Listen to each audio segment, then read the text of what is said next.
All right, everyone, let's talk about men today. Great. Men. So, men lately, really over the past few years, compared to decades ago, fewer men are working full time and fewer men are getting married, fewer men are having kids or starting families, and testosterone in men has dropped dramatically over the past several decades, not slightly, but dramatically. And that affects energy, confidence, risk taking, and motivation. Meanwhile, women are outperforming men in education, entering the workforce at a higher rate, and then women are turning around asking, where did all the good men go? And I don't know what to say to that because this isn't happening because men suddenly became lazy or broken. It's because when you tell someone or a group of people that they're the problem and you never offer them a positive solution, eventually they're going to stop trying to play the game at all. So, what happens when a culture teaches men that their natural instincts are dangerous and toxic and then offers them no meaningful role in return? Because pretending men are not necessary anymore doesn't hurt just men, it breaks society. When did this all start, though?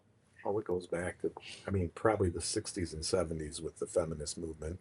And not that the feminist movement was bad, but a portion of it, and a good portion of it, was radical feminism. Tell us about the feminist movement. I wasn't around for that. Well, you can go back 100 years. The right to vote, obviously, they should have the right to vote, and they fought hard for that. And so there's always a good battle that somebody chooses. It's how far you take the battle. If you really want to go back and talk about the early 1900s in England and the feminist movement, the suffrage movement to vote, a lot of people opposed it wrongly. But on that issue, let me just cite. Honestly, though, society would probably be better off if women didn't vote because I know women are so freaking it's liberal. too emotional, but no, Yeah. but who made that point? I was at a conference a couple months ago called the Call to Holiness, and a priest was giving a speech about G.K. Chesterton, a famous English author, early 20th century. Yeah. And at the time of that, I know this is sidetracked, but it kind of leads into it. The women were fighting for the right to vote in England, and he wasn't opposed to it, but he was questioning. It was in his book called "What's Wrong with the World." He was a little stunned that the women were so radical about this demand to vote, when his point was actually kind of brilliant. He had said that they already had the strongest vote in society, and people said, "What do you mean by that?" Well, what he was writing was that they basically had the strongest vote in society because they formed society. Where does society form? When women have kids. Yeah, in the household. Yeah. They determined what type of people will be out in the world. They had so much control on society and the culture, yet they were, discounting that and chasing this right to vote in the political spectrum, but not realizing in the cultural spectrum, they had the most power. And culture, politics is downstream from culture. That they were the ones that were forming the politicians anyways. He wasn't arguing they shouldn't vote. He was kind of amazed at why are they so radical about it and so demanding when they already had more power than men in some aspects. Yeah. That's That's true. when that's when the women's right started. But ultimately, in the 1970s, the feminist movement in the USA, the Gloria Steinems, in order to bring themselves up to men, they had to bring men down also, and they were already misguided to think that they were somehow less than men. That somehow they had to change who they were in order to become something that they weren't, or to take something that men were and make them something that they weren't, to make this even playing field. And then that would lead me, and I know I'm going kind of, I'm doing a Trump. What does he call that when he's I'm Zigzagging. zigzagging, Yeah. yeah. But they've confused something. They've confused two words, and language means everything. And you get this from a papal encyclical from John Paul II called Mulieris Dignitatem, on the dignity of women. And he had a lot of great points. But the most salient point throughout the whole thing is that the feminists confused two words, intentionally or unintentionally: equality and sameness. And they're not the same. They're not identical. They're two different things. People generally today now confuse equality and sameness as being identical, and they're not. And what he meant by that is women already were. And this isn't about voting. This is well past all that. Women are already equal to men in dignity. You don't have to be the same as man to have this dignity. Dignity was instilled at creation. It's written into nature. A woman is just as valuable as a man.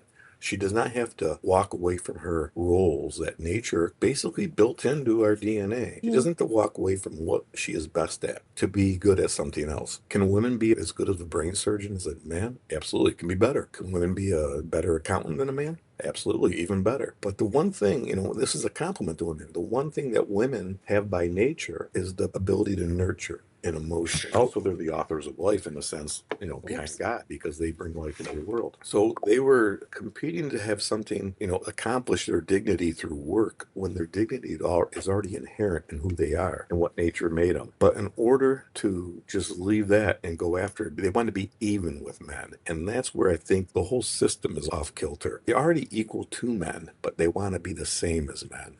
In what way? Like they want to go to work and they want to. Yeah, they want to have the same jobs, which is fine. In all throughout history, not just in the last 30 years, women have had to work, whether they were teachers or the husband didn't make enough money. But I thought generally speaking, most women used to stay at home. most did, but some still went to work. But generally speaking, society was a lot better when women were at home. Now, people could say, well, okay, well, that's fine. Why don't women go to work and men stay at home? Well, here's the compliment to women. Women can go into the workforce and be just as good or if not better than men, but men can't be as good as women by walking away from the workforce and staying at home.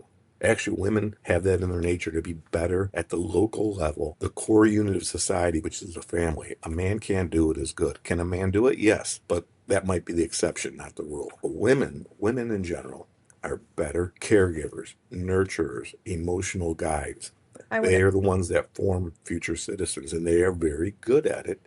I'd argue that my husband's a better cook than me.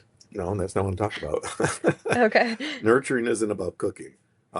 Nurturing is just the overall, the genus of raising a family. Okay. And men aren't as good at it, just not the case. But by going out into the workforce and forcing men out of certain jobs and industries, that's the very first prick against masculinity, the very first, chink in the armor. Yeah. That's where it begins. Good background, but when did you really start to see this happening? And do you think it's been more recently that it's gotten really bad? Because I feel like it is definitely more recent. Well, I've seen it for decades, but Okay. yes, it's accelerated in the past 10 years. The old saying, the cuck boys and stuff like he's a cuck boy, and that's basically a little feminine. It's in the I don't know. CUK. That's Okay. that's that's a very common phrase now. But let me go back to the 70s and 80s again. Draw some parallels here. So take the Boy Scouts, for example. Sure. The Boy Scouts where only boys were allowed. Now, the last 10, 15 years, girls are allowed. Well, no, that's Girl Scouts. It's different. No, no, Boy Scouts allow girls now. They do. Yes, absolutely. Why would a girl want to be a Boy Scout? Because equality and sameness have gotten confused. We have Girl Scouts Does already. not matter. We need to tear down the radical feminist movement needs to tear down anything that's male. But my point's more than that, though. In the Boy Scouts, boys in general, they like hierarchical structure. They like patterns. They like to emulate the people above in that structure. And you, as a boy, you want to emulate a man in that structure. The Boy Scouts were a perfect example. And you know what? They produced a lot of civic leaders back in the 40s, the 50s, the 60s, and the 70s. And those were men. They learned how to hunt. They learned how to fish. They learned how to tie a knot. That was things that boys did and wanted to do together. And what's happened? The Boy Scouts were under attack for years. First the gays were let in. I'm not going to get into that subject. Then the women are let in. And now the attendance in Boy Scouts is dropping in the past several years. What's going to happen? You're going to have less real male leaders out in society who absolutely will run for public office. Well, there's less of them. Another group that was boys only, and I'm going to catch hell for this, but it's the truth. The pipeline of civic leaders may have come some from the Boy Scouts. Well, the pipeline in the priesthood in the Catholic Church came from altar boys. I'm not getting into the sex scandal and why all that had to change, but that was a true pipeline. Why? Because when it was only altar boys, now it's altar servers. When it was only altar boys, once again, there was a hierarchical structure. There was a bishop, there was a priest, there was a deacon, then there was the altar boy. Mm-hmm. Boys like that stuff. It's a boys' club. You get to move up in this male only structure. And that's, somehow now painted as toxic. Well, guess what happened in the 70s? Who'd they let into the altar boys? And so they had to call them altar servers. Girls. What happened Yeah. to, and I witnessed this as a altar boy at the time. What happened to the amount of altar boys? It started to dwindle Oh, rather so rapidly. they allowed that when you were an altar Yeah, boy? absolutely. And it wasn't a special thing anymore. So what do? We didn't want to be in the altar boys Why do you anymore. think it dwindled? Like you guys didn't want to hang out with girls or Exactly. 10-year-old boys, 12-year-old boys. don't want to hang out with girls? No, And they don't want to do that in Boy Scouts either. exactly. Yeah. And what happened in the 70s and 80s and 90s? Entrance into the seminary started declining. Why? There's a smaller pipeline of boys who wanted to become priests. And that's only one reason. It's anecdotal, but it's not anecdotal. It's actually proven statistically. So you start taking males, real men from the priesthood, and you take real men from civic leaders that would have came from the Boy Scouts. And those are just two examples. You can go through all kinds of groups. Mhm. But this attack on male only, these groups, and then the term toxic masculinity, that masculinity you mentioned, that original term, maybe 20, 30 years ago, was more of a social studies critique of men who were violent, wife beaters, and it was attack on that type of masculinity. But what happened is the culture took that term, once again, language means everything. Instead of using that term to attack men for vices that were true, they used that term and they used it to attack the virtues, the virtuous man. Yeah. So it's one thing to attack the man with vice who has the bad habits and call that toxic masculinity. But then they turned it and attacked the men of virtue, the Boy Scouts, the altar boys, men who would know what the difference of, what virtues are, justice, courage, temperance. Those became traits that made a real man years ago. Those were seen to be negative. Your all male groups are being shut down to you. If you're told that your natural virtues are bad just by the fact that you're a man, what do? Well, a lot of them retreat into mom's basement and play video games till they're 30 years old because their nature tells them to be a certain way, but society, through a social construct, says you can't be that way. You're bad. You're no good. Who has a higher suicide rate, male or female young? Males. Males. Yeah. 60% of the college graduates are what? Females. Yeah, So this attack on masculinity, calling the virtuous man toxic was the sin. It was right to call the man of vice toxic, rightly so on a social studies level, but that he took that and put it into the culture and attacked the virtuous man as being toxic. But if by nature you tend to be virtuous and you're told that's a vice, you've confused the male. You've taken his place, his role in society away. And then you have women that, want to play in male sports. What happens? Males say, well, then I can play in women's sports. So the equality and sameness are two different words, but we've blended it that we've caused chaos within the sexes. yeah. Oh, something else I just want to say. Women always say they want a nice guy, which is great. You want a nice guy. Everyone wants a nice guy, right? There's not a lot of them out there these days. But that language can get a little bit confusing, and nice guys can Yeah, take it. Yeah. define that. Yeah. Yeah. So I think that what women really should be saying is they want a nice masculine guy, because you have a nice guy, what I would consider just a nice guy is like a man who is timid and he's passive or he afraid to assert himself. And a nice but timid man does not lead. He doesn't take initiative. He avoids conflict at all costs. Not an alpha male. Yeah, he's not an alpha male. Like, it sounds harmless, but it's actually exhausting for women. No one wants to be with someone who's just gonna sit there and not do anything and not lead anything. As much as I get pissed off at my husband for being an a-hole sometimes, like he leads the household in a way, Shout out Nick. But a nice masculine man is different. This is what women should want instead. You want someone who's nice, but also masculine. And what I mean by masculine, you want someone who's decisive. You want someone who's emotionally steady, not emotionally absent. You want someone who takes responsibility and makes all of the decisions for you and your household or your family, whatever your setup is. You want someone who works and someone who provides and who builds stability and direction, and not just financially, but structurally. Also, financially would be nice though too. But Well, you want a virtue. yeah. You want a man of virtue. Yeah, because I think this gives women the space to focus on things that are arguably just as important, like you were talking about, if not more important than what the man does on a day to day, like, More important, for sure. raising kids or shaping the home, setting the emotional tone or spiritual tone of the family. Absolutely. Um, and that doesn't mean like women can't work or shouldn't be capable of it. It just means Correct. roles exist for a reason, and pretending that they don't just creates resentment from both sides. And Yep. also, when masculinity is constantly treated as suspect or unnecessary, men don't become better partners out of that. They become more hesitant and insecure, and And they retreat. they, Yes. yeah, they disengage, which is ironic because the same culture telling men to be less masculine is also asking why relationships feel so Right. unstable and unsatisfying. So I thought that was weird, but it's not just a dating theory. It shows up in the data as well, because when men disengage from purpose and leadership and responsibility. It shows up everywhere. So let's see what the numbers say about this. I did some research here. One of the clearest indicators in the data is labor force participation. So back in the 1950s and 60s, well over 95% of prime working age men either were employed actively or looking for work. Today, that number has dropped to the mid 80% range, which may not sound very drastic, but Right. when you're talking about millions of men, that's a That's massive it's shift. huge. Yeah. And, don't ask me how these people are affording to live because I really have no idea.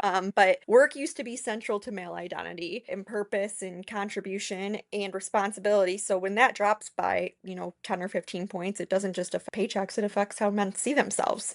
Marriage rates also tell a similar story. In the 1970s, around 60% of men were married in their 20s. Now, today, only 25 to 30% are getting married in their 20s, and the rest are in their 30s or after that, if at all. Marriage is what anchors men in responsibility, like when you have kids and routines and, Yep. long-term planning and someone to take care of. When that disappears, you get that disconnect.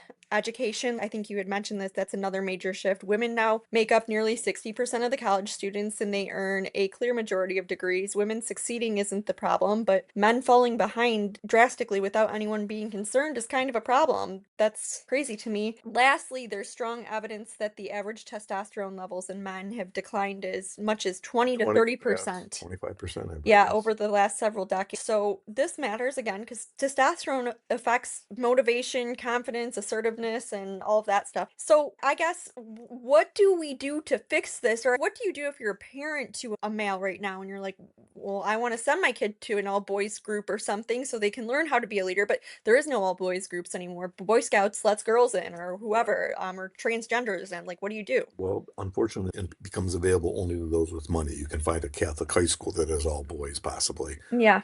but your choices are limited. I mean, you don't have those, there's options aren't there anymore. Instead of the Boy Scouts, the Catholics have a thing, something called the St. George Boys Club. It's the equivalent of the Boy Scouts or something like St. George. So there is some, but it's minuscule compared to what it used to be. You have to go out and search it out versus it being there right in your face from society because this, the culture is turned against males.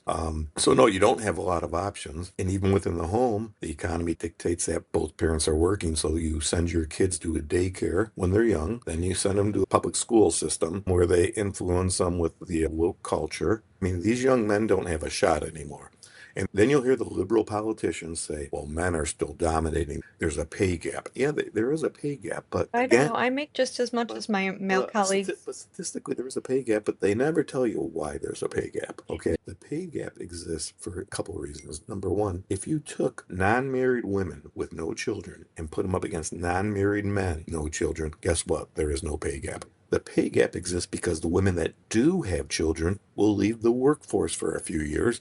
So who's getting promoted while that woman is out of her A job? male. The male's getting promoted. So they're going to blame that pay gap on nature and what nature dictates or requires. And as I said, if there is no family life, the female makes just as much as the male. Women choose to go into teaching. We know that that's not as a high paying job. It's maybe a corporate job. So there is no pay gap per se unless you start individualizing. You can make any numbers work your way if you want a certain narrative. As just I did. I mean, Yeah. I'm not escaping that criticism. There's always a way to make it look other than it is. But apples to apples, a female who's 35 and a male who's 35 at the same company in the same field with no children or no marriage, they're making within 2% of each other. So there is no true pay gap. Yeah.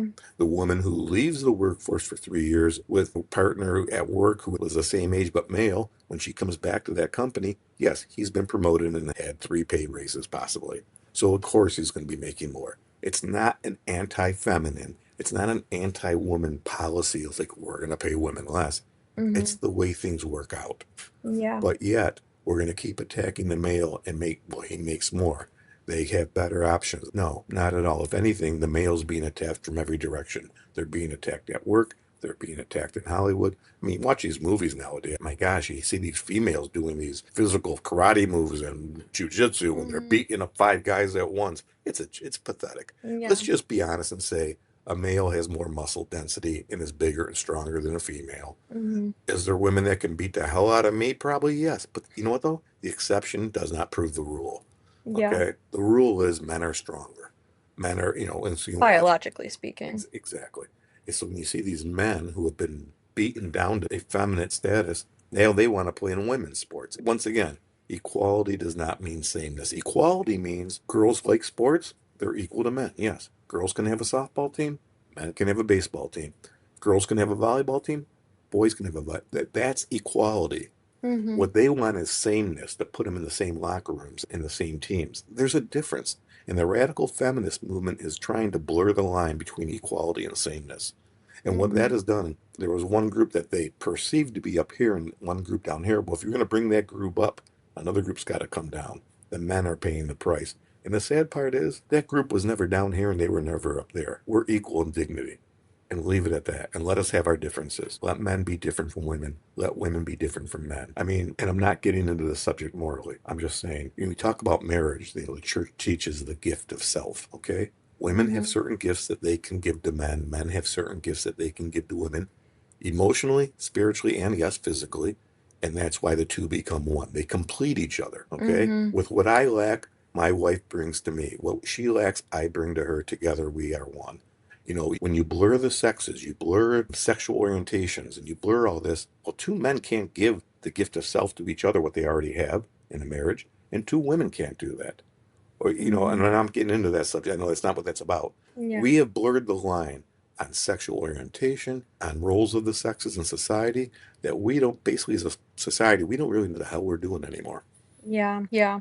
And the person paying the price mostly is men. Why do you think that is? Because we're trying to lift women Because up so much? no, because we're people of sin, and we somehow wrongly we valued what men did as more important versus what women did, and therefore what we perceive as the most important thing is what we tend to go after. We thought men were better because they had the jobs and they were the providers, the hunter gatherers, and as a society discounted what women did, which was traditionally stayed at home and raised a family. We Mhm. got it wrong. What the women did was more important. If anything, men should have been fighting, let me do that, okay? And we got it so wrong that in the 1970s, we said that women can kill their offspring. We made no fault divorce easy. We could want to get away from that evil man, get away from him.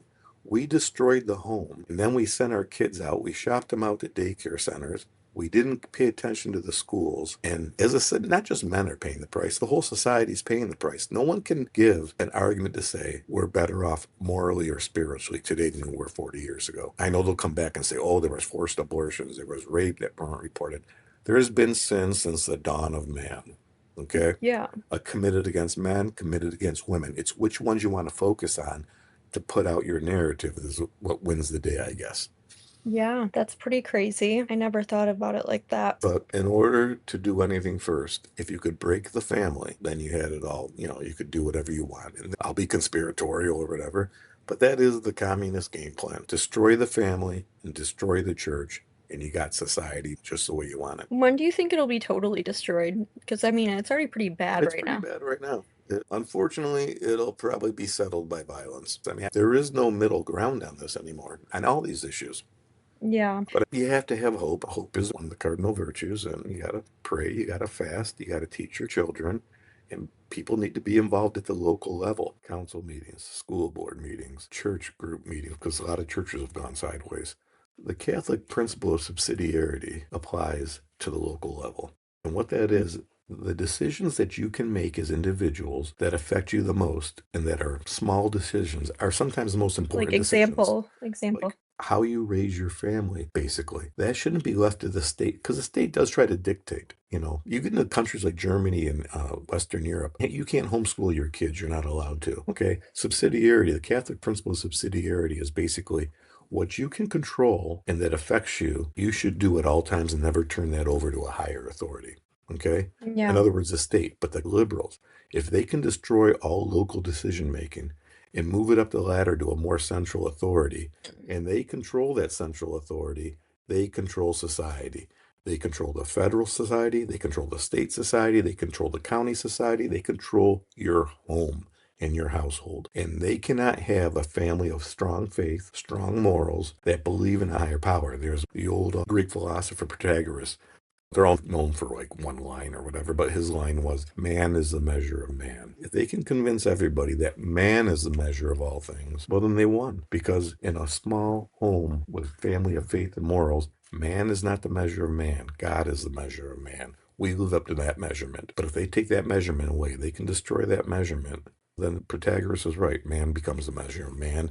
And be careful which man is doing the measuring because you may not live up to that measurement. Preach. Just a little philosophy for you there. But what's also really weird to me about this whole like women becoming men is I'm saying an anecdotal Right. example here, but a lot of the homes that you look at where maybe the woman makes more money or like the woman's like in an executive role as well as the man, they might both be directors or whatever. Right. Or even if they're not at the same level, like the male's a director and she's a accountant, whatever, she's still working 40 hours a week. He's still working 40 hours a week or 50, whatever. They both are. But at the end of the day, in most households that you see like that, the women's still expected to be the one to raise the kid or to do the cooking and the cleaning. So women fought to do all these things that men do, but they didn't really give anything up, which is kind of stupid. I don't know why anyone fought for us to do all this stuff. I feel too busy just to go to Yeah. work every That, day. that's their big reward, their big payoff, right? I wish Susan B. Anthony never did anything. I'd like to be at home every day doing nothing. Forget the woman who makes say 75 or 85,000 a year. Say the woman who has kids that makes 45,000 a year and she has to work because her husband's making maybe 50 or 60, okay? Let's say you're making 45 and let's say you're paying 15 a year in daycare. Let's say you're paying $5,000 a year in work clothes and travel and lunches. What are you really working for? I know. I What see are you like working for? About $7 an hour? so there Work is from home and make about $3 an hour doing something different. Seriously, I mean, it's kind yeah, of or the man, one of them, one of the two of them, who's or ever get like making a side job that like a cash paying job like on the weekend or something. I exactly. don't It know. doesn't make sense. I Open up a watch, daycare in your house. I don't know, yeah, I something. watch some of these people go through this. And I'm thinking, you're about netting about 13,000 a year out of all this, running around like crazy. And like And that might be the difference for them, but you can probably make that a different way, like you said, on side jobs or something. yeah, I get like some people like it makes a huge difference for them and For they need sure, that. they need it, no doubt. But there is a lot of people, again, anecdotal, but I'm certain there's a lot of people where they probably maybe could cancel a subscription, which, you know what? Yes. I get it though, because I'm going through the same thing right now. Like if I leave my job, I'm like, what subscriptions am I going to cancel? I can't. I need all of them. No, you don't. Y- No, you don't. That's another story. You want all those subscriptions, but you want them. You I'd be don't need I'd be them. like 12 grand a year in That's subscriptions. outrageous. I I didn't want to hear that. okay. That's ridiculous. Okay, well, That's a sin. no, it's okay, so Yes, it one of is. I'm them your dad. I'm telling you, it's a sin. one of them's my Tesla. Okay, so that's like 120 bucks a month to drive for me. I need I know that. you need that. You Um, can't drive. yeah, I As can't. Greg Gutfeld would say, women can't it- drive. it's true. I really can't. Except some of my friends are the best drivers, and shout out to my friends that are listening to I this. know. I'm Lauren, joking. shout out Lauren. You drive everywhere. I'm a horrible driver. So, Yes, you are. anyways, I got off on a Donald Trump tangent, but point being is you could probably cancel a subscription and you could probably buy one less shirt on Amazon per month. I'm preaching, but I can't do this myself. Yeah, because But that'd be hypocritical, I right? know I'm being such a hypocrite right now. But yeah, if I had kids though, I'd have to make that decision. I'd be like, okay, I gotta give something up. Daycare is expensive though. Daycare is just as expensive as a mortgage these days. Yes, and look at what like the communist Mamdani, they want to make daycare free. Why? They don't want the family back together. We want to give you free daycare. We want your kids when they're 2 years old. They want them right from the beginning.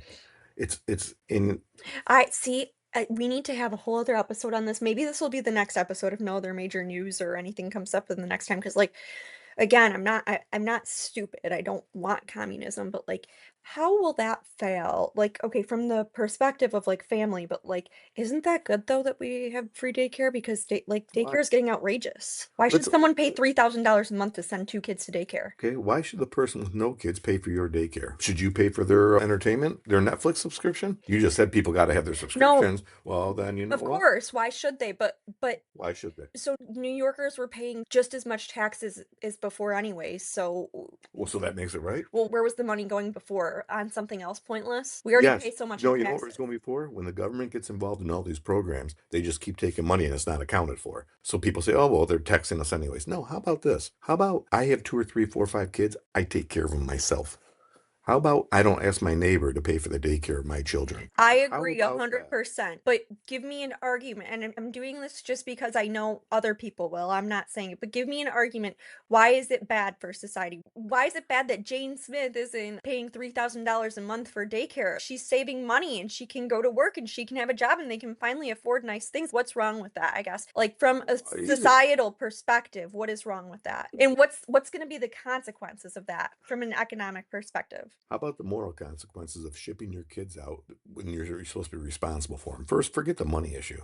How about, hey, let me ship my kids out when they're two and let some stranger raise them and instill their values and morals that the state tells them they're allowed to do and regulate. The state will regulate that daycare center. I'm going to ship my kids to that daycare center and put them in the hands of the state. You may trust the state or your generation. I don't I don't know. trust the state. I don't trust the requirements. I don't trust the regulations. I trust the mom staying at home. Let me do this. Yeah. But let's say there's daycare center A, all kinds of nice toys, brightly lit, and you walk in, it's all nice, and there's 10 women working in there, and they're all nice and friendly. That's daycare center A. Next door is daycare center B. You walk in, all nice toys, brightly lit, everything looks good, and it's nice and friendly. But there's 10 men working in there. You got to leave your 2-year-old kid with one of those daycares. Just out of your gut, which one you picking? Women, Why? because women are just better caretakers when it comes to children, I would say. Yeah, so why don't they stay home and take care of the kids? You know what? I'm not saying women shouldn't go to work. I'm not saying there's not a need to go to work. I'm just saying if you have the option, you can afford to cancel a few subscriptions. This isn't dragging women down. If anything, it's building women up to raise strong families, strong children who won't abandon their parents when they're older, who won't abandon the common good when they get older. Why? Because that woman did something so valuable that she's better at than any man could do. But unfortunately, we're in a materialistic society. We look at the value of the person and what they can accomplish materialistically. We don't look at what they can accomplish spiritually or morally. And you know what? What they accomplish spiritually and morally is so much more important. And it's not women's fault. It's man's fault that we put so much value on stuff. Matter of fact, we have so much value on stuff, we have to rent storage centers to store our stuff that we buy. That maybe we didn't buy all this stuff. One of the parents could stay home and take care of the kids. Maybe we didn't need the McMansions of 3,500 square feet for a family of four. Maybe you grew up in homes of 1,200 and 1,500 square feet with 8 kids like we did, okay? And it was like a small government where you learn to fail, interact, steal, cheat from each other, fight, and then have the judge, the mother or father, settle it. And you learned your civic lessons. You learned everything. I'm not saying it was perfect. What I'm saying is if people think we've improved, take a look at society. Divorce rates up, suicide rates up, drug addiction up. True. When did that start happening? From the 1970s onward. When did the women leave the home? From the 1970s onward. So to say it's degrading to say women should be, no, it's a compliment. Look what a fantastic job they were able to do for all that time. And when we as a society, through the social construct, said it was a degrading job and said the accountant was the better job in being productive, we valued the dignity of women by what they could do in the workforce. And we forgot that their dignity was inherent in what nature wrote into them. And women did it to themselves. And then men joined in. So they say, my position is degrading to women. Their position, they degrade themselves, which is the worst. They thought, well, barefoot and pregnant at home was some type of sin. And that's just a, Wait, that's, what are you talking they about? always said, well, women were losers because they're just at home with barefoot and pregnant. Who I said thought that? that was the common theme in the 70s and 80s, that women Oh, were no like better men than said that? women said it about themselves. Oh. The feminist movement. No, they weren't walking around like Neanderthals barefoot and pregnant all the time. No, they were busy raising a family and Mm. building society. The building blocks of society comes from women, and they ran from that job like it was a bad job. That was the most important job in society, and they trashed it. And men went along with it and said, "Yeah, you're right. You should be out here where we can really respect you." No, actually, I respected what they did there. Yeah, no, all good points, and I agree with all of them. I'm gonna give you the arguments though, because that's what I'm here for. And I know that a lot of people, especially people my age, but that's why I'm giving you these challenges because part of me doesn't know how to respond to these things because I'm like, oh, that is a good point. So I'm gonna challenge you with these things. So, how, again, I agree that society was much better when women are at home. I mean, you just listed all those statistics. The suicide rates were down, mental health, yeah, everything was down. But what do you say when you look at today, the average home today, or the median home price, I think it's like 400 something thousand. I don't know off the top of my head, but it's close to that. So that's a lot of money considering the median home price back then probably was what, 60 grand? I don't know. In the 70s, no, the average home was probably 35,000. Okay, yeah, I even mean, your even worse. typical, Like, do you know how big the range is between those two numbers? That's crazy. So even though it's a long time, like that's crazy that that was 55 years ago. So in another 55 years, is the home gonna be $400,000 more? 4.2 million or whatever. No, not it wouldn't it would be just under a million is the median home price, I think. I don't know, bad at math. But anyways, you get my point. So how can you, even though that's a nice sentiment there, that it'd be nice if women could stay at home, society's a lot more expensive. And on top of just like the average home price, even groceries, you have to buy clothing for your kids, diapers, all that stuff, everything adds up. So when you have a $400,000 mortgage, and again, you don't have to have a $400,000 house. I'm not saying that. There is still houses that are 200, but I'm just giving you the median price. Either way, when you have everything that's exponentially much more expensive than it was when most women used to stay home, how do we make a society again where women can stay at home? Because right now, a lot of people just don't have the luxury to do that. No, that's a fair point. Couple things though, not to explain all of it away, just Okay. partial points of it. I mentioned McMansions before. They didn't build, if you take a drive down some of the older cities and suburbs, at least in our area, Yeah. in the home county area. Yeah, I know what you're talking about. What are the sizes? Are the homes 3,000 square feet? No. Are they 2,000 square feet? No. They're about 1,500 square feet. Okay. Yeah. 1,500 square foot home is not 400,000 nowadays. So I know what you're saying with the mean, but because we as a No, society, I've seen a 1,500 square foot in house. exclusive neighborhoods. I'm Okay. talking your average drive down these streets, your average home, $400,000 homes for 1,500 square foot is far and few between. Maybe 250. I get it. I'm just saying. You're Googling something right now. I'm Googling the median home price. Okay, here we go. Median home price, and this is throughout the entire US, but it's $392,000.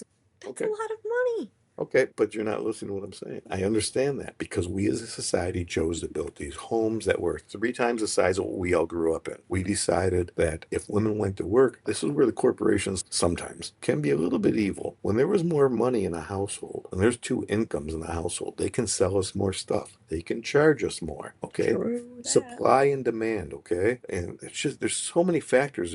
There's this confluence of factors that you say the 70s, the home was 35, 40,000. Well, yeah, because a guy's average salary was probably 30,000. There was limits of what could be charged. But the government also, once again, has printed more money. We've accumulated more debt since, here's an example. We have what, 38 trillion in debt right now? Okay. Astronomical. Okay, 38 trillion in debt. It's 2026. I can remember when we crossed the 1 trillion mark and who was president. Who was? Ronald Reagan. Okay. So Damn it Ronald. took, no, it wasn't. It just was building up over time. So from George Washington, President 1, to Ronald Reagan, the 40th president, it took us that long, over 210 years, to get to 1 trillion in debt. Okay. Now 7 presidents later. Now, 7 presidents later. Not even presidents. 40 years. So 200 years and 40 presidents to get 1 trillion in debt. 40 years and 6 presidents later, we're at 38 trillion in debt. So money supply has That's scary. exploded because of government spending. So of course, when you have these massive amounts of dollars in the system, that house that was 35,000 is going to be 235,000. That house that was 100,000 is going to be 400,000, and they can get away with it because you got 2 people earning money. And you know what? This is where we are economically. How do you get back to it? I don't know. Doesn't really feel like we'll ever get back to. It doesn't feel like no matter who's president that we'll get back to anything sustainable. You know how they throw around billions now, like, 18 billion on this for Minnesota, 19 billion. And when Ronald Reagan was president, Chrysler at the time, one of the big 3, was going under, and they needed a government loan, and the governments didn't do that back then. I mean, that was a major. Like if you mess up your business, you're responsible for it. That was a major political event. They were asking to borrow $1 billion. And it took Reagan and his cabinet and Congress to discuss this before they issued Chrysler a $1 billion loan. Now, $19 billion disappear in a daycare center operation in Minnesota. That's how much the value. So you talk about the price from here to here, $1 billion to save Chrysler versus $19 billion on daycare centers in Minnesota. I mean, think about that. Think of how we've cheapened the value of money because government has their greedy hands in everything because they want to buy votes, go back to subsidiarity. Leave the small units alone. Let us run our own. And people should want to run their own lives in their own little fiefdoms where mom and dad are king and queen. Yeah. Instead, we've outsourced everything to the government. And so the liberals who say, well, we got to have all this money for Medicaid and Medicare,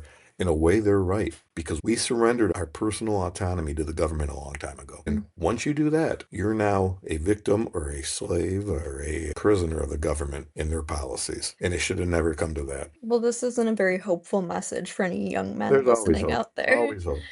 Yeah, no, there is. Well, you didn't answer my question, though. You kind of I did. avoided it probably. What was the The question? question was, it was about the free daycare in New York. You have to convince, not me, but the person that's rah-rahing socialism out there that thinks that free daycare is awesome. Like, 'cause you're giving me a moral argument or like a theological Okay. argument as to why is it bad, economically speaking? Because again, New York's taxes haven't gone up yet. Mom Donnie's been there for like, a month. So, but right now he's saying that, oh, the taxes aren't going to go up. So let's say the taxes don't go up from this, okay? And plus, it's not the city that's granting the money. Actually, Kathy Hochul, the governor of New York, granted the city the money for the free daycare. Anyways, convince me economically, like, why this is a bad thing for us. Like, forget the moral argument, forget the Okay. philosophical argument, Okay. which those are so important, but It's an easy answer. for someone's an atheist, they don't care about any of that, okay? So tell us what it is. I tell the atheist, name me one free government program that's run efficiently, that doesn't end up costing more than they say, where you have to raise taxes ultimately to get it. Name me one. I don't know. Medicaid? No, they keep asking for money. Obamacare? They got to increase the subsidies. Medicaid? It'll be broke in 20 years. Social Security? They borrowed from it. Defense spending? A hammer costs $300. Tell me one government program where somebody doesn't pay their own money to see the efficiency of it, where it's run efficiently, that doesn't cost us more tax dollars down the line. Maybe we should get rid of all government programs. A lot of them we should turn it back to the concept of subsidiarity. Let the locals run the Department of Education. What have they accomplished? Doesn't cost us anything.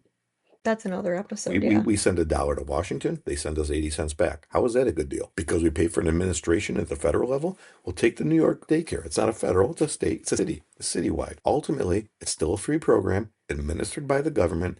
And once again, name me a well run, administered government program that doesn't end up costing more taxes. And another economic argument. As I said, the person who doesn't have kids, maybe there's something in their life that they should have free then. Because if these people with children get free daycare, maybe there's an important thing. Maybe, just maybe, they need transportation because they need public transportation that should be free because they have to get to work every day to pay their taxes to support that daycare center, but they don't have enough to buy a car. Maybe they should get free buses too. But that's gonna So make the taxes go up too.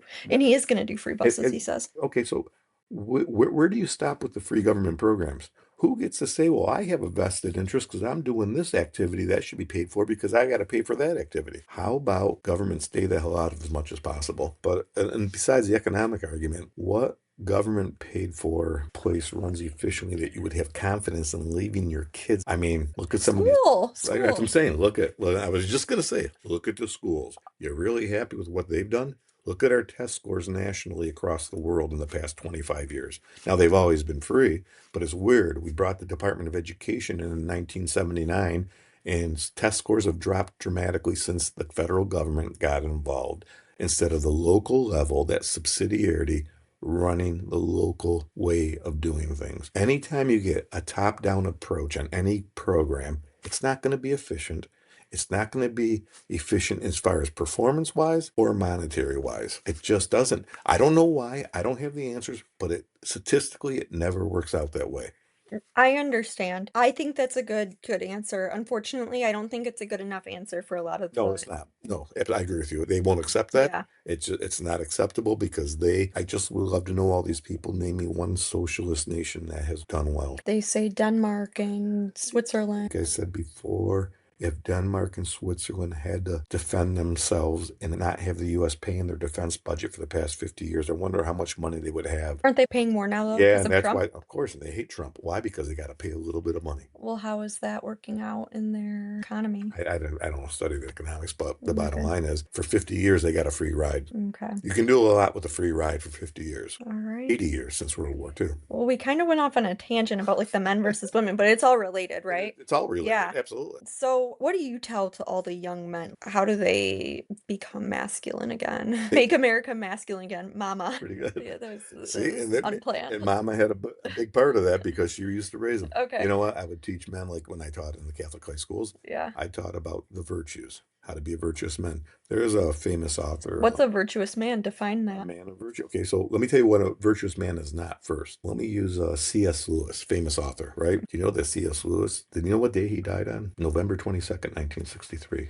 Didn't make the news. You know why? Who else died on that day? No. John F. Kennedy was Oh, assassinated. okay. I C.S. wasn't Lewis at the alive. time was a very, very, and I wasn't alive, but Yeah, he's an I author. was 2 months old, but yeah, famous author, I had to right? read some books from him in high school. Yeah. Like, what does he write again? The Like, Descent of Man. I mean, Mere Christianity. I don't think I had to read Okay, anything but from him, but anyways, I never had to read crap in high school. You always made me read like these like Mark Tom Sawyer books or like yeah, whatever. but that's those are good stories. Though. Tom Sawyer. No, I know, but they Nope. don't teach that in school anymore. Tom Sawyer should be a book every boy should have to read. But Okay. anyways, Anyway, and sorry. Call of the Wild by Jack London should be a book every boy has to read. But Hmm. anyways, let me tell you what a virtuous man is not. So C.S. Lewis is two sayings or one book or whatever, but men without chests are trousered apes. Okay. And what he means by that is men without chests might be smart, might be, can function, but men without chests, what does it imply? They're not an alpha male. This is They're the nice guy they're theory that I not was talking about. exactly. Yeah. And the trousered ape, well, that's the guy who's violent and picks a fight with everybody. Okay, like the guy who's always willing to be a bully. That's the trousered ape. He looks like a man. He wears trousers, but he's really just an ape. He's an animal. Yeah. Okay, that's what you don't want to be as a man. But unfortunately, that's what we're kind of ending up with because we're attacking the virtuous man. Who's the virtuous man The again? virtuous man is pick a cardinal virtue, courage, okay? What's the opposite of courage? There is no opposite to courage. Courage is a virtue, and Aristotle taught that any virtue does not have an opposite because the virtue is habitually choosing the mean between excess and deficiency. So courage is like this pinnacle, this high point. The trousered ape who picks a fight with everybody and is a bully, that's the rash man. The Okay. nice guy who, when a man without chest, is the guy who runs from a fight. Not that you shouldn't run, but runs from a fight when he should stand and fight. That's the weak man. The opposite is the coward and the rash man. A man Okay. without chest and the trousered ape. Those are the opposites. That's what C.S. Lewis would teach, or that's what Aristotle would teach, but I'm using C.S. Lewis's labels. The virtue is that point in the middle that you strive for. Courage. You fight when you have to fight for what you should fight for when you should fight, not all the time and being rash and being a bully and not running when you shouldn't run. But we've attacked the virtuous man with toxic masculinity. And what is society stuck with? The trousered ape or the man without a chest? So how do you become the virtuous one? I'm going to be partial here. Catholic schools, high schools, and Hmm. grade schools need to return to teach the classics, the Jack Londons, the Call of the Wild. Hmm. You know what I mean? Shakespeare, The Tom the Sawyer. Tom Sawyer, Or- Shakespeare, because Tom Sawyer has one bad word in it. They don't. They've thrown the book out. They threw the baby out with the bathwater. Okay, Yeah. because it had some language in it. My God, we wonder why we're stuck with the men without chest because nobody can handle a tough word anymore. Okay, so like how does bringing those books back though bring back a virtuous? Those teach lessons in life. Those build character. You learn your moral lessons from those things. Okay, a boy learns to experience the excitement and adventures of Tom Sawyer. In high school, you learn that what is Macbeth, fair is foul, foul is Yeah. fair. You learn what's right and what's wrong. What action that Macbeth took against King Duncan wasn't foul. It wasn't fair. It was foul. So Hmm. there's so many lessons you get to learn. Did you ever hear of a book called Paradise Lost? It's the story of the fall of the angels, and it talks about in a theological way of what's right and what's. There's so many, and they don't teach them anymore. We're teaching Maya Angelou in these poems and these dumbing people down. Not that that's dumb, but making cuck boys out of what should be men. Okay. But I even saw it in the Catholic high schools. And that's why, I always had to like watch. I didn't watch what I said. And that's probably why I'm still not teaching. Not because I'm not by choice. By choice, I'm not. Yeah. Because you couldn't take the extra step. Because even in a Because Catholic people high were like school, too parents sensitive. parents would like, oh no, you can't say that. You can't do no. That really is. You know what? Then just run to your suburban home when ICE comes to take illegally and go out and protest and just live your life. But leave me the hell alone. Yeah. How do you fix that? Education. Education, Okay, well, not let's say indoctrination. someone's already out of school and like they're a lost ape with a chest. How do they fix themselves? With the Or chest. what is it? Trousered ape. Okay, whatever. Sorry. No, it's a man without a chest and a trouser, Okay, Dave. trousered ape. I need education C.S. Lewis clearly. is rolling in his grave right Yeah. now. Okay, the trousered ape. What do you tell the trousered ape, man? He's already done with school. It's too late. Education's too late. You know, there's a lost generation, unfortunately. So are they screwed? Nobody's screwed. The answer would be faith. Ultimately, the answer is Christ. I mean, no matter what, we can always go back to that. It's a safe answer, but why is it safe? Because it's true. Yeah. The truth matters. Um, Or read a book. Read a book, but read C.S. Lewis, read G.K. Chesterton, read the classics, read Mark Twain, read Jack London, read Shakespeare, read Milton. Just try to get on that little step by step. How do you take that long journey? With the Hmm. first step. You can't end somewhere unless you take that first step. Now, who's going to convince these people? I don't know, because the culture is so much against what I'm proposing to be done that I don't know. And pray and fast. And people say, well, that's not going to work. No, it does work. But people just got to say, is what they're being fed, is that the truth? I mean, they really got to, I mean, you can look at society and say, is this the answer? This is all working? I don't see that it's working anywhere. Okay. I mean, they need to ask, what is truth? They need to be Pontius Pilate and say, what is truth? And although he was foolish, the truth was standing right in front of him. Most sad question in history, but yet the most important question: what is truth? Is it true that a man should succumb all his natural instincts because society wants a social construct that tells him to? Or should a man be a man and say, no, that's who I am and that's what's inside of me and that's what I need to do? I don't know how. I'm not an expert. I'm not that educated, but I can say that needs to happen. How it happens, for somebody a lot smarter than us to figure out. Yeah, preach. Well, this is a good conversation because, a lot of men are acting like women these days, and a lot of women are acting like men. We need to make America masculine again. I love that. Mama, You need to send that to Trump. You need to send that to the White House. I do. I You should. really do. I'm open for roles in the next Republican campaign. Just hit me up. I'll send you my resume. I'm come up with really good slogans. You can Anyways, even. so we need to make America masculine again. And forget Susan B. Anthony. I need to stop working, and women all need to stay at home. This is too much for us. Women were not biologically built to handle the workplace. It's just too much for us. So let's all just stay at home. I don't know a single woman that's like, I love to go to work and maybe I do, but like the women I know and the woman that I am, we're all just working the wrong jobs. So we need better jobs. I think that's the Yeah, mom, yeah, that or like but also something else fun. teachers, I don't want to teach women. anyone. Why were women? They were great teachers. I'm too Why? impatient. Why? But they were great teachers, especially grade school, because they were nurturers, and they were. It was just. It's a quality. I don't know why they run from. Wait, I'm not a nurturer though. It's. I'm not. It's the gene. It's the genus. But So, specifically in a genus, you can have species that don't conform. But for the most part, the genus of teachers so what if, should be women because why they were best at it. so what does that say about me though if I'm not nurturing and like In that environment of being a teacher, you may not be. But since you haven't had a kid yet, how can you say you're not?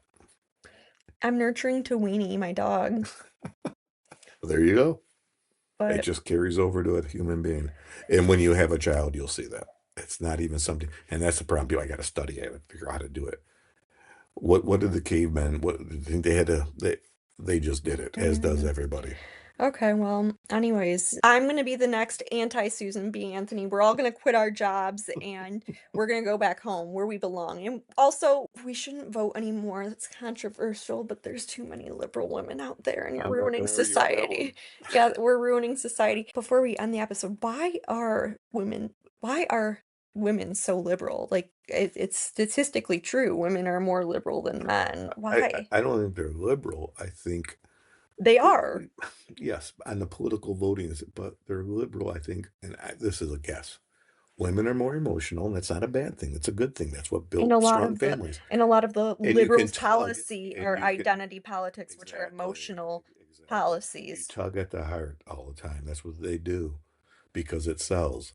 I mean, I think it was President Grover Cleveland. Could you imagine this? I think there was a hurricane, I think the Galveston hurricane in Texas, and I could be wrong, but whatever. There was a natural There was disaster. something. Yeah. And the farmers were wiped out. They needed 50-pound seed packs. And Grover Cleveland, they went to Congress for the funding. And Grover, I think it was Grover Cleveland, basically said, what concern of that is ours as a government? Okay. Oh I mean, no. and they denied the aid, I believe. I That's mean, so I mean, rude. can you imagine I mean, and people thought, okay, that makes sense. Nowadays, we can't wait to rush with resources. And I'm not saying it's wrong. I'm just saying we've come a long way, Not baby. That not was a saying of the women in the 70s. You've come a long way, baby. As a country, we've come a long Hey, way. not Gavin Newsom. He hasn't rebuilt the Palisades after the fires. Not one house. I know, and not Joe Biden with the people in North Well, think Carolina. about that. Think about that. All those homeowners, shame on them too. We have let the government dictate everything that you can't even rebuild. That wouldn't have happened 150 years You ago. know, I don't know if you probably don't pay attention to California politics, but so there's this guy, his name's Spencer Pratt, and he was on like a reality show like back in the day, like whatever, and he's now on like he's kind of TikTok famous and whatever, but like he lived in the Palisades, him and his family both did, and he was his house is not rebuilt yet, and he's so pissed off about it, and he did all like this deep diving on like the LA and like the California politics and like how they handled the fires and blah blah blah. Anyways, he's running for mayor now because he's so pissed off. Really? And yeah, I just think that I'm rooting for him. I hope he wins. But um Well, you know what? California gets what they deserve.